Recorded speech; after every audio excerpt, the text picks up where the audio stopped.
서기관과 바리새인들은 유대 사회를 대표하는 지도자들이었습니다만 그들과 그들의 세상은 철저하게 이분법의 논리에 갇혀 있었습니다. 세상에는 의인과 악인이 있었고 불의한 세리와 경건한 바리새인이 있었으며 순결한 유대 민족과 부정해진 사마리아 민족이 있었습니다. 이러한 이분법적 눈길은 세리와 죄인들을 멸시하는 당대의 문화가 되었고 사마리아 태생의 사람들을 개와 돼지같이 여기며 하대하고 구원과는 동떨어진 민족으로 여기는 태도를 점점 내면화했습니다. 더 섬뜩한 것은 이런 구분을 토대로 자신들의 의로움을 쌓아왔던 저 서기관과 바리새인들이 다름 아닌 그 근거를 율법으로 삼았다는 것입니다. 지난주에 살펴보았습니다만 실로 구약 성경에는 이분법적으로 명확한 구분을 하고 있는 본문들이 상당히 많습니다. 그러나 성경은 본문의 어떤 한 구절만을 따로 떼어서 살피면 온전한 의미를 이해하지 못할 때가 많습니다. 그 말씀을 주신 하나님의 뜻을 알기 위해서는 그 말씀을 주셨던 그 시대의 상황과 맥락을 읽어야 합니다. 뿐만 아니라 한 절을 이해하기 위해서 성경 66권 전체의 맥락 안에서 그 절을 다시금 바라보는 균형도 필요합니다. 그래야 말씀을 가지고 침소봉대하지 않고 그 말씀이 품은 본질에 다가갈 수 있기 때문입니다.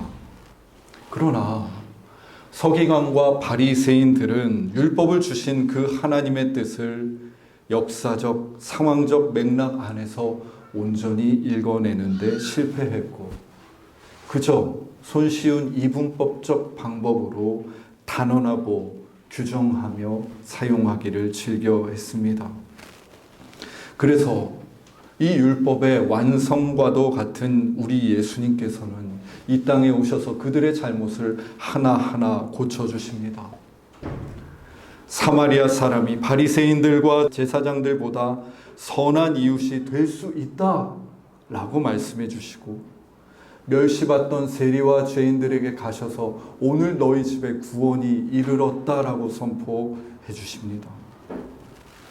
이는 이 땅에 오신 하나님 예수 그리스도를 통해서 이제까지 곡해되어 온 율법의 그 본질, 정수를 마주하게 되는 은총의 시간이었습니다만 이제까지 이분법의 세계에서 살아오던 시민들에게 예수는 오히려 위협일 뿐이었습니다. 저들은 선과 악, 의인과 죄인의 경계를 허무는 저 예수를 단죄하고자 가늠하다 잡힌 여인을 예수 앞에 끌고 가서 당돌하게 묻습니다. 모세의 율법은 이러한 여자를 돌로 치라 하는데 선생은 어떻게 말하겠나이까? 예수 당신이여 지금 이 현실로 오셔서 빨리 yes or no로 당신의 입장을 밝혀보시지요 라며 예수를 궁지로 밀어 넣은 것입니다. 물론 우리 예수님은 그들의 물음에 그들이 원하는 yes or no 나는 간음을 찬성한다 혹은 반대한다라고 말씀하시지 않으십니다. 예수님은 저 이분법의 세계에 동의해 주시지는 않고 그저 바닥에 앉아 무언가를 쓰십니다. 사람들은 그런 예수를 보고 분통이 터지고 답답하지요. 예수님은 우리를 그렇게 만드십니다. 사람들이 계속 빨리 말해보라고 몰아치자 예수님은 그제야 죄 없는 자가 먼저 돌로 치라 라고 말씀하십니다. 예수님의 눈길의 인간은 이분법적으로 의인 혹은 악인으로 나눌 수 없는 존재였습니다. 모두가 죄인이었고 모두가 하나님의 형상을 간직한 그 가능성을 품고 있는 귀한 사람들이었습니다. 그런데 자신들만의 구별법으로 종이 한 장만큼 나은 의를 내세우며 서로를 죽이고 정죄하고 그렇게 의기양양하며 사니 예수님은 그들의 세계에 동의해 주실 수가 없었습니다. 예수님은 이분법의 외양간을 허물어 버리십니다. 죄 없는 자가 먼저 돌로 치라. 돌을 들었던 사람들이 자신의 세계를 벗어나 들려오는 이 한 말씀을 듣고 자기 자신의 죄를 직시하는 영적인 경험을 하게 되면서 그들이 모두 그 자리를 떠납니다. 그리고 그 자리에서 예수님은 끌려왔던 그 여인에게 말씀하십니다. 나도 너를 정죄하지 아니하노니 가서 다시는 죄를 범하지 말라. 그를 한낱 죄인으로 규정하고 가두었던 이 세계에서 해방시키시고 새로운 삶의 지향을 주신 것입니다.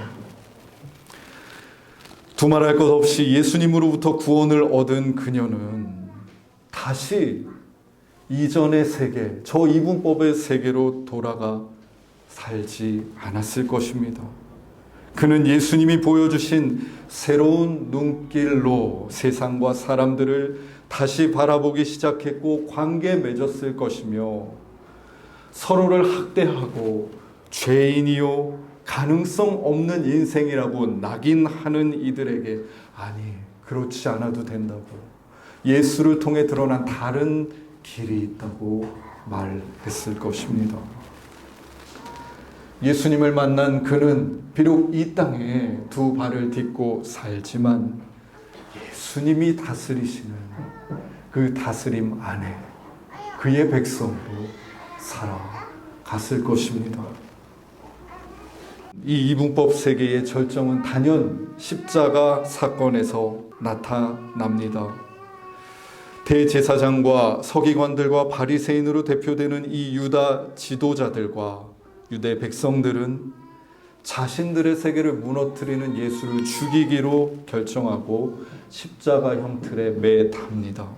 당시 빌라도가 그 십자가 형틀에 편말을 하나 붙이는데 거기에는 유대인의 왕이라고 쓰여 있었습니다. 당시 로마의 치하에서 한 땅을 총독으로 다스릴 정도면 정치적 기민함으로는 둘째가지 않는 빌라도, 그가 보기에도 이 무죄한 예수를 죽이려 혈안이 된 유대 지도자들을 조롱하는 마음으로 그 팻말을 일부러 단 것입니다. 그 사건으로 인해서 자신들의 왕을 알아보지 못하고 무죄한 예수를 죽이려 혈안이 되어 있는 사람들의 민낯이 폭로가 됩니다.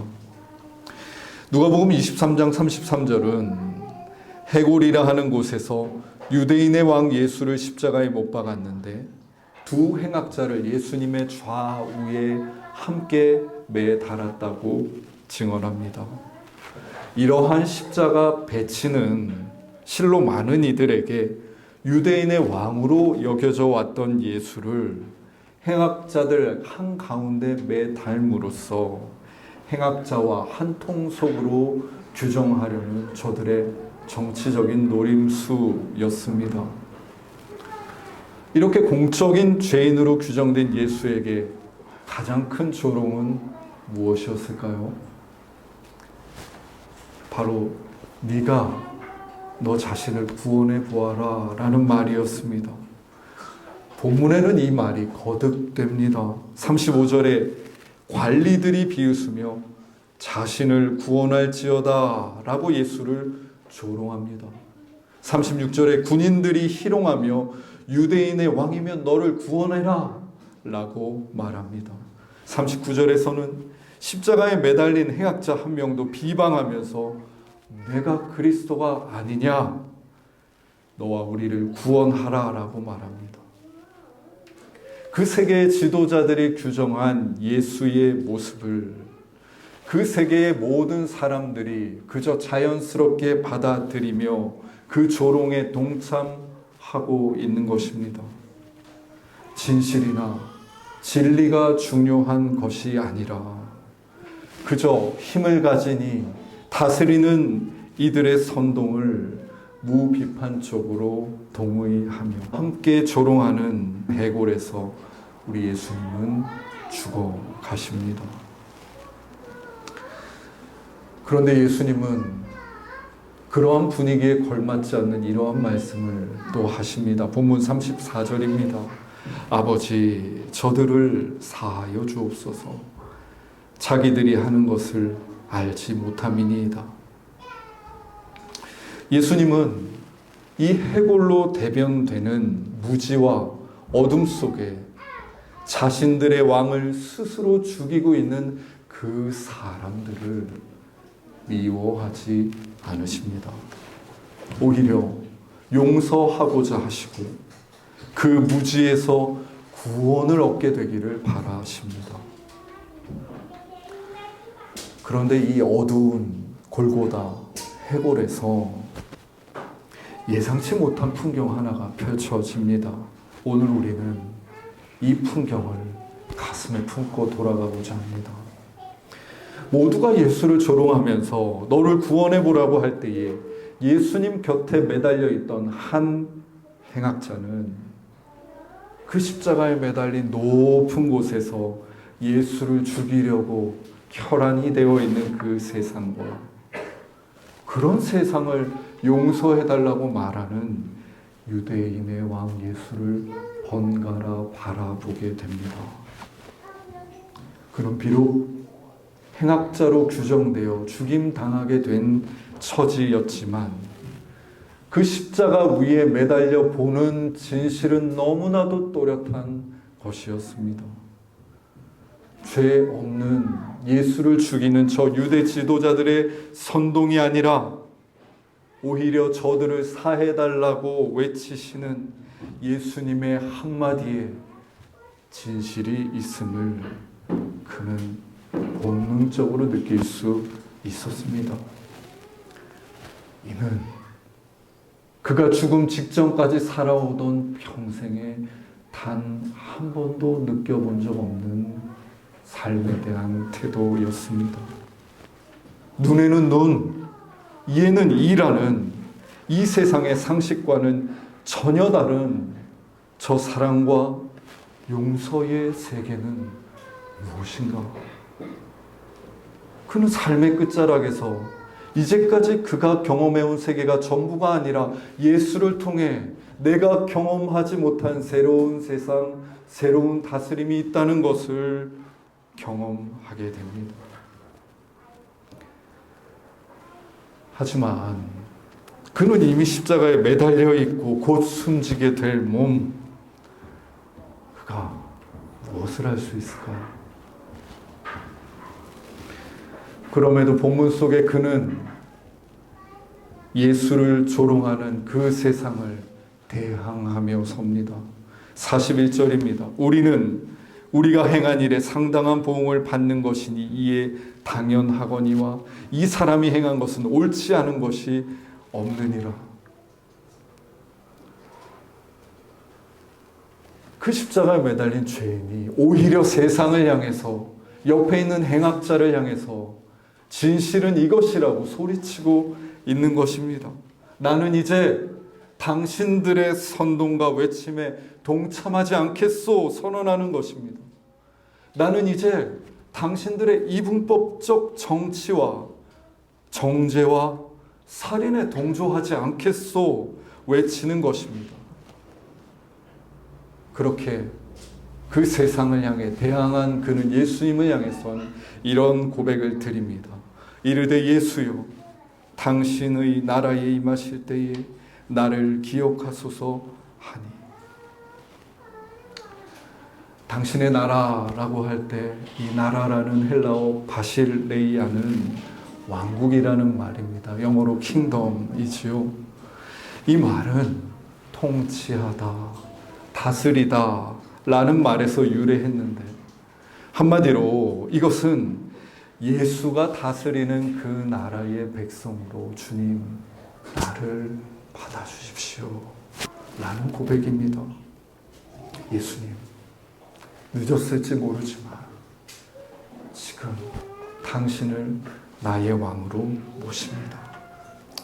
나는 이분법적으로 세상과 사람과 상황을 규정하는 이 세상에서 늘 죄인이었고 삶의 희망은 없었고 이제 죽임을 당하게 되었지만 이 죽음의 끝자락에서 예상하지 못한 희망을 당신을 통해서 봅니다. 주님, 나는 이제 죽기 직전 지금이라도 당신 나라의 백성이고 싶습니다.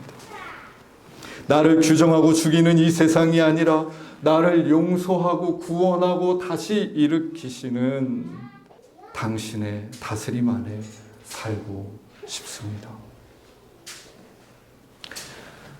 이 골고다라는 보통 사람들은 근처에 가고 싶어 하지도 않는 가장 어두운 자리, 그 사형장에서 한 사람이 죽음 직전에 진리를 마주하고 예수를 왕으로 고백하는 이 눈부신 일이 십자가 위에서 벌어지고 있는 것입니다. 우리 예수님은 그의 말을 하나도 허투루 듣지 않으시고 망설임 없이 그에게 대답하십니다. 오늘 본문 43절입니다.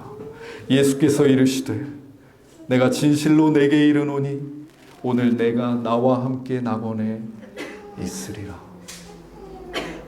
낙원이라는 말은 사실 울타리로 두른 곳이나 울타리로 둘려진 땅을 의미하는 말입니다만 성경에서 낙원은 하나님께서 함께 계시는 그 공간을 뜻합니다. 하나님이 에덴 동산을 거니시고 말씀하시며 인간은 그분을 듣고 그분과 함께 거니고 하는 그 친밀함이 있던 공간 말입니다. 세상에서 행악자로 분류되었던 그는 예수님이 다스리시는 나라에서 지금부터 나 자신을 다른 존재로 보고 느끼기 시작합니다. 여러분, 너무 신비롭지 않습니까? 그들은 지금 십자가라는 사형틀에 매달려 있습니다. 이제 조금 있으면 죽게 될 처지입니다. 이렇게 이분법의 세계가 기세등등한 골고다 한복판에서 전혀 다른 공기, 전혀 다른 관계, 전혀 다른 다스림 안에 나를 새롭게 보게 하는 그 하나님 나라가 임하고 있는 것입니다. 우리는 놀라운 사실을 알게 됩니다. 저 해골, 저 가망 없는 시간과 공간에도 하나님 나라가 임할 수 있구나. 그분을 왕으로 고백하고 그분의 다스리심 안에 살고자 하는 이들에게 예수님은 친히 그들의 왕이 되어 주시고 당신 나라에서 당신의 친밀함으로 함께 해 주시는 분이 아니십니까? 예수님을 가만히 바라보면 예수님은 저 바리새인들과 서기관들이 지배하는 그 세상, 선동하고 선동당하는 그 세상에서 혁명을 일으켜 뒤엎지 않으셨습니다. 정권을 새롭게 창출하거나 법 제정에 깊이 관여하거나 영향력을 미침으로써 당신 나라를 더 이루시겠다라고 하지도 않으셨습니다. 이 세상을 그리스도의 문화로 뒤덮어 버려야겠다, 그리스도인으로 가득 채워버려야겠다는 꿈도 꾸지 않으셨습니다. 하지만 진리이신 예수님께 나아와서 주님, 내 죄인이지만 내 이제까지 당신을 모르고 살았지만 이제 당신의 다스리심 안에 살고자 합니다 고백하는 이들을 단 한 번도 누구도 외면한 적이 없으십니다. 그가 세리이거나 행악자이거나 사마리아인이거나 그 당대에 어떤 구원받지 못할 이로 규정한 이라 할지라도 예수님은 상관하지 않고 그들에게 말씀해 주셨습니다. 오늘 내가 나와 함께 낙원에 있으리라. 하나님이 사랑하시는 숫가족 여러분, 우리 예수님이 다스리시는 나라는 이처럼 해골 한복판에 있는 나라입니다. 하나님의 은혜가 가득한 어딘가가 아니라 경쟁과 권력 다툼과 선동과 죽음이 가득한 세상 한복판에 하나님 나라가 있습니다. 우리 예수님이 다스리시는 이 나라는 마치 밭에 감추인 보화와 같아서 드러나지 않았지만 여기에 깊숙이 존재하고 있습니다. 눈에 보이는 땅만을 보는 사람은 땅의 흉년과 풍년을 보고 일희일비하며 살겠지만 그리스도인은 밭에 감추어져 있는 보화를 보는 사람들입니다. 해골의 어두움 속에 임한 예수님의 나라를 보는 사람들입니다. 돌로 다들 가늠한 여인을 치겠다고 손을 높이 든 그 순간 그 틈이라고는 없는 상황에조차 깃드는 하여 그녀를 구원하는 하나님 나라를 보는 사람입니다. 우리 예수님이 왕으로 다스리시는 그 나라는 그렇게 이 땅 완악하고 무지한 이 시대 가운데 여전히 그를 왕으로 모시고 그의 다스림을 따라 살고자 하는 사람들을 통해 깃들고 빛나게 임하고 있는 것입니다. 해골 한가운데 있는 그 나라를 발견하는 열쇠는 예수님에게 있습니다. 비록 우리가 십자가 위에 매달려 있는 처지라 할지라도 거기서 예수님을 바라보고 그분이 읊조리는 한 말씀을 들을 수 있다면 그때 우리는 그곳에서 이제까지 가졌던 세상과 사람들에 대한 시야와는 전혀 다른 눈길로 세상과 사람들을 바라볼 수 있을 것입니다. 그때 우리는 그곳에서 전혀 다른 방식으로 예수님이 세상을 대하며 용납하며 품으셨듯 그의 백성으로 그를 따라 내가 가보지 않은 그 선택과 그 길로 한 걸음 내디딜 수 있을 것입니다. 여러분, 여전히 이 세상에는 해골에서와 같은 선동과 외침이 자욱합니다. 자식은 이렇게 키워야 된다고, 돈이 나를 지켜주는 참된 힘이며 구원이라고, 미래는 됐고 오늘 내가 행복하면 자연 따위 조금 파괴돼도 괜찮다 여기며 생산과 소비의 무한루프에 동참하고 있습니다. 이런 시대의 태도와 전혀 다른 우리 예수님께서 보여주신 용서와 희생, 절제와 건박함과 사랑의 삶의 태도를 보면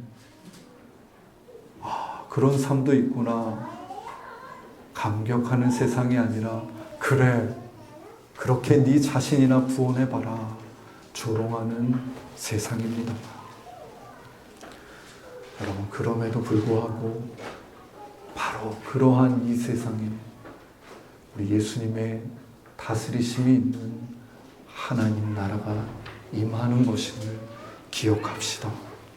우리 모두 이 해골 한가운데서 그분을 나의 왕이라고 고백하며 그분의 다스리심을 청했던 저 한 사람처럼 주님 오늘 여기서, 주님 오늘 이 땅에서 주님, 내가 발 딛고 있는 나조차 희망을 느끼지 못하는 이 상황에서 우리를 일으키시고 소생시키는 당신의 다스리심 안에 살게 해주십시오. 기도하며 그의 나라를 살아가는 우리 모두가 되기를 간절히 바랍니다. 기도드리겠습니다. 주님, 2022년에도 여전히 해골 같은 세상, 선동하고 선동당하며 정죄하고 규정하고 낙인이 가득한 이 세상에서 우리가 낭망하지 않게 하여 주십시오. 희망 없다 섣부르게 말하지 않게 하여 주십시오. 그 자욱한 어둠 십자가 위에서 예수님이 세상을 향해 읊조리셨던 한 말씀에 귀 기울이게 하여 주십시오. 그 십자가 위에서 예수님이 왕인 그 나라에 그 다스리심 안에 살고 싶다 고백하며 주님께서 주신 그 낙원을 맛보았던 한 사람의 경험을 기억하게 하여 주십시오. 우리가 선 이 땅에서 그 풍경을 잊지 않고 하나님의 나라가 임할 수 있도록 주님을 왕으로 모시고 그의 다스리심을 갈망하며 살아가는 우리의 한 주가 되게 하여 주십시오. 예수님의 이름으로 기도드립니다. 아멘.